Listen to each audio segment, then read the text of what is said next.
അങ്ങനെയുള്ള ആളല്ല, നീ ഇങ്ങനെ ഫീൽ ചെയ്യുന്നത് ശരിയല്ല, ഇങ്ങനെ ആരെങ്കിലും നിങ്ങളോട് പറഞ്ഞിട്ടുണ്ടോ? നിങ്ങളുടെ ഇഷ്ടങ്ങൾ, കരിയർ ചോയ്സസ്, ഫീലിങ്സ് റിപ്പീറ്റഡായി മറ്റുള്ളവർ ക്വസ്റ്റ്യൻ ചെയ്തിട്ടുണ്ടോ? 2 മാസം മുന്നേ മിറാക്കിൾ മൈൻഡ്സിൽ വന്ന ഒരു ക്ലയൻറ്റ് എന്നോട് പറഞ്ഞു, രേഷ്മ മാം, ഞാൻ ആരാണെന്ന് കൃത്യമായിട്ട് അറിയാം, പക്ഷെ ആരും അത് അക്സെപ്റ്റ് ചെയ്യുന്നില്ല. ഇപ്പം എനിക്ക് തന്നെ ഫുള്ള് കൺഫ്യൂഷനാണ്. ഇതിനെ ഐഡൻറ്റിറ്റി ഇൻവാലിഡേഷൻ എന്ന് പറയും.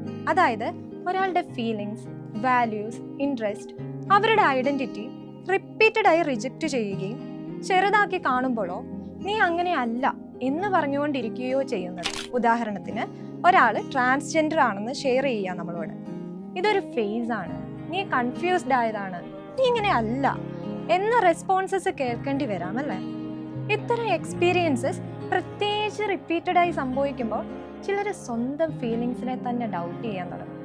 പക്ഷേ മറ്റുള്ളവർ നിങ്ങളെ മനസ്സിലാക്കാത്തത് കൊണ്ട് അല്ലെങ്കിൽ നിങ്ങളുടെ ഐഡൻറ്റിറ്റി തെറ്റാണെന്നൊന്നും അതിലർത്ഥമില്ല. നമ്മൾക്ക് എല്ലാ ആൻസേഴ്സും ഉടനെ അറിയണമെന്നില്ല. പക്ഷേ മറ്റൊരാളുടെ എക്സ്പീരിയൻസ് കേൾക്കാനുള്ള മനസ്സുണ്ടാവുക വളരെ പ്രധാനമാണ്. ഇന്നൊരു നിമിഷം നിർത്തി ആലോചിച്ച് നോക്കൂ. നിങ്ങളുടെ ചുറ്റുമുള്ള ആരുടെയെങ്കിലും വോയിസ് അറിയാതെ നമ്മളെ തന്നെ സൈലൻ്റ് ആക്കിയിട്ടുണ്ടോ?